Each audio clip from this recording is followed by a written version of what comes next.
लिए पूरा बिहार का बच्चा अनपढ़ और मजदूर बन गया, यही बात बताने आए। Improve Bihar lies with the Biharis, not anybody else. से पैसा कमाने में, बालू माफियाओं के साथ साठगांठ करके पैसा कमाने में, घूस लेने में लगा हुआ है। जितने मंत्री हैं, जितने सरकार के लोग हैं। प्रशांत किशोर जिस तेजी से बढ़ रहे हैं और जिस अटैकिंग मूड में दिख रहे हैं, बिहार की जनता ने अब मान लिया है कि बिहार की तीसरी बड़ी पार्टी प्रशांत किशोर ही है। और उनका जो अंदाज है लोगों के साथ मिलना, उनके साथ खाना और सर जमीन पर होकर के लोगों के साथ बातें करना। 10 प्रशांत किशोर आ जाएंगे तब भी बिहार नहीं सुधर सकता है। जब तक आप नहीं सुधरिएगा तब तक कोई बिहार को नहीं सुधार सकता है। यह काफी लोगों में घर कर चुका है और पिछले 2.5 सालों से यह कंटिन्यू ये पद यात्रा कर रहे हैं। यह आसान काम नहीं है, यह कह सकते हैं कि दुनिया का एक कठिन काम से होने वाला है, क्योंकि ऐसा पद यात्रा महात्मा गांधी अपने समय में करते थे, कर्पूरी ठाकुर किया करते थे, जयप्रकाश नारायण करते थे। ऐसे आंदोलन से निकले लोग हैं जो इस तरह की मुहिम छेड़ते थे, एक बदलाव रखते थे। लेकिन उसके बाद कई दशक बीत गए, लेकिन ऐसा बदलाव देखने को नहीं मिला। और प्रशांत किशोर के इस तरह से बदलाव देख कर करके जनता में एक हुजूम है और जनता में भीड़ है। इसको लेकर करके कहीं ना कहीं एनडीए में एक तनातनी का माहौल हो चुका है, क्योंकि तमाम सर्वे अब कहीं ना कहीं छिड़ता हुआ दिखाई जा रहा है और प्रशांत किशोर की तरफ बढ़ता हुआ दिखाई दे रहा है। ऐसे में बीजेपी की सर्वे भी उनको ही अपने ही लुटिया डुबोने का काम कर रही है और डर का माहौल क्रिएट किया जा रहा है। और ऐसे डर में देखिए क्या क्या हो रहा है। नीतीश जी धड़ाधड़ कुछ न कुछ गिफ्ट बांटना शुरू कर दिए हैं। और ऐसा मैं नहीं कह रहा हूं, ऐसा प्रशांत किशोर कल बेगूसराय के जनता के साथ पूरी तरह से संबोधन करके बता रहे हैं। बोगे बबूल तो आप कहां से खाओगे? वोट दोगे 5 किलो अनाज के लिए तो रोजगार कहां से मिलेगा? आपने अनाज के लिए वोट कि कैसे नीतीश जी डर गए हैं, कैसे बीजेपी डर रही है और डर से क्या क्या परोस रही है जनता को। बुजुर्गों की जो कह सकते ना एक भत्ता मिलता था, पेंशन मिलता था, 400 से करके 1100 कर दिया है। ये है जनसुराग का जलवा, ये है जनता की पहचान, यह है जनता की मांग। दूसरी सबसे बड़ी, रसोइयों का वेतन डबल कर दिया है। उसके बाद आशा की जो मांग जो भी थी उसको भी पूरा करने की कोशिश की जा रही है। यानी एक और बड़ी जो खुशखबरी है, जो डोमिसाइल को लेकर के भी बातें की गई थी, यह सिर्फ जनता की ताकत है और जनसुराग ने यह करके दिखा दिया है। जनता को पहले विश्वास नहीं था कि हमारे पास कोई ऑप्शन है, एक ऑप्शन राजद और दूसरा ऑप्शन नीतीश। ऐसे में जनता इधर ही 2 पार्टियों में सिमटती थी, लेकिन जनसुराग के आगमन से पिछले 2.5 सालों में लोगों में घर कर गई है।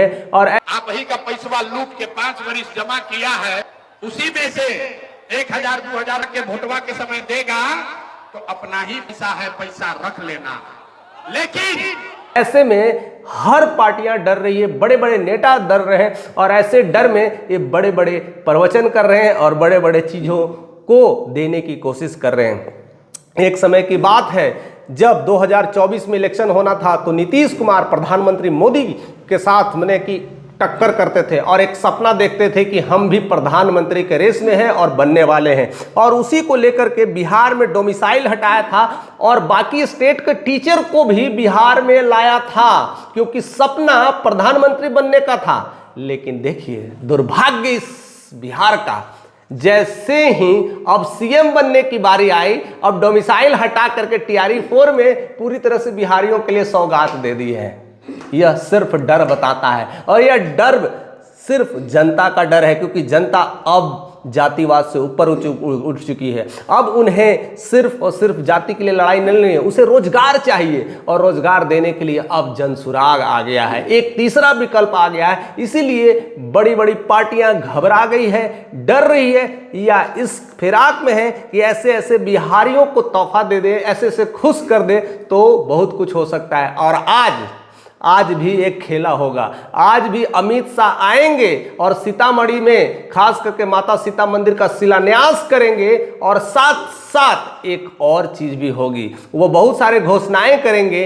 वो इस बात का भी इंडिकेट किया है कि एक और भी डर बना हुआ है, और इस डर में केवल यही सब करेंगे लेकिन फैक्ट्री कभी नहीं लगाएंगे। कई सालों से पड़ा मिल का फैक्ट्री, चीनी मिल वैसे ही बेकार और जर्जर पड़ा है, उसकी ज़मीन भी खरीद बेच हो रही है और उसको खरीदने वाले और बेचने वाले खुद भाजपाई हैं। ऐसा प्रशांत किशोर का खुलासा और डायरेक्ट वार किया गया है, और साथ साथ चुनाव आयोग पर और बीजेपी भी हमला कर दिया है। कहते हैं कि चुनाव आयोग और बीजेपी पूरी तरह से मिली हुई है, और ये सब मिल करके चाहते हैं कि हम सारे वोटर्स को कहीं ना कहीं इकट्ठे कर लें और ज़्यादा वोट ला करके हम जीत जाएं। लेकिन अब संभव नहीं होगा मोदी जी, अब संभव नहीं होगा नीतीश बाबू। जितना भी एड़ी चोटी लगाना है, जितना भी इलेक्शन कमीशन को घूस खिलाना है खिला लीजिए, जितना भी कुछ करना है, जितने भी बचे हुए वोटर्स होंगे ना वो सब अब जाने वाले हैं जनसुराग में, सबकी वाट लगा देंगे।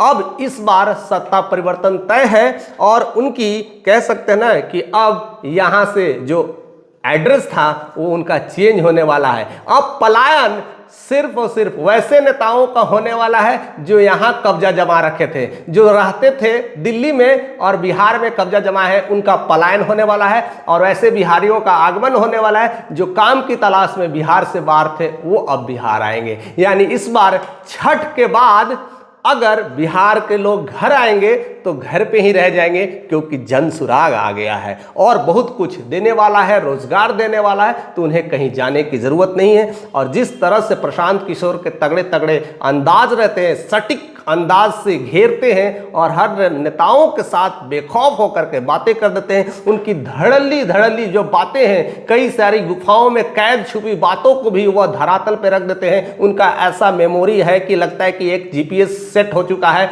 कि कब कौन डाटा कहां से निकालना है, किधर से निकालना है, तुरंत निकाल के ऑन द स्पॉट जवाब देने हुए वह दिखते हैं। और इसीलिए प्रशांत किशोर जाने जाते हैं, और खास कर करके वो बेगूसराय की इस शंखनाद से भी क्लियर कर चुके हैं कि बीजेपी चाहती है कि सब वोटर्स को, वंचित को दबा के रखे, उन्हें बस लुभावने प्रस्ताव दे, और ऐसे में वह पटपटा कर रह जाएगी। और यही तो चाहती है बिहार की जनता कि ये ऐसे ही रहो और ऐसे ही कुछ मिलते रहे। लेकिन इस बार विकल्प आ गया है, इस बार जनसुराग आ गया है। अब जनता में एक नई सनसनी खोज हो चुकी है। अब जनता समझने लगी है कि अब एक तीसरा ऑप्शन भी है, और ऐसे में दो पार्टियां पूरी तरह से डर रही है, परेशान हो रही है, और ऐसे परेशानी में बहुत कुछ तोहफे देने की कोशिश कर रही है। लेकिन जो भी धांधली इलेक्शन कमीशन आज कर रहा है, कल करने लायक भी नहीं रहेगा। हम मुंह तोड़ जवाब देंगे, हम ऐसे लोगों को भी जवाब देंगे,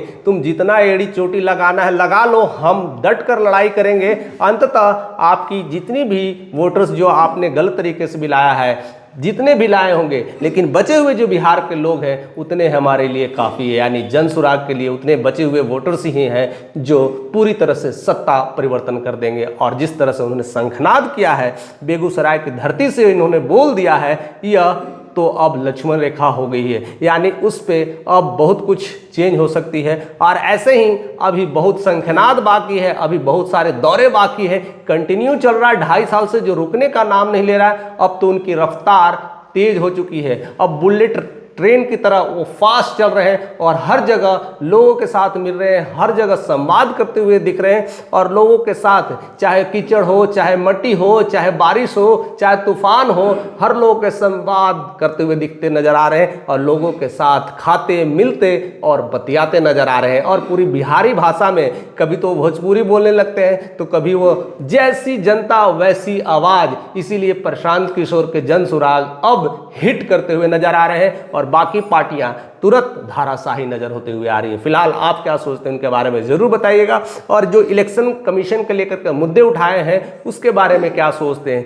क्या है बीजेपी के एजेंडा, क्या है नीतीश का डर, और ऐसे में क्या होगा, प्रशांत किशोर किस लक्ष्य से आगे बढ़ रहे हैं। और उनका लक्ष्य बिल्कुल क्लियर है, आने वाले 10 साल के लिए उनका प्लान भी क्लियर है। तो ऐसे आप बने रहिए चैनल पे, बहुत कुछ अभी खेल बाकी है, बहुत कुछ अभी प्रदर्शन बाकी है, और बहुत कुछ अब बिहार में देखने को मिलेगा, सुनने को मिलेगा। और इस चैनल के माध्यम से बहुत सारे ऐसे फुटेज हम आप तक पहुंचाने की कोशिश करेंगे। तो मैं अगेन कहता हूं, तो चैनल पे बने रहिए, नहीं जो है बने जरूर से जरूर सब्सक्राइब कर दीजिएगा, कहीं मत जाइएगा, अगर चल जाइएगा तो नोटिफिकेशन जरूर पहुंच जाएगा।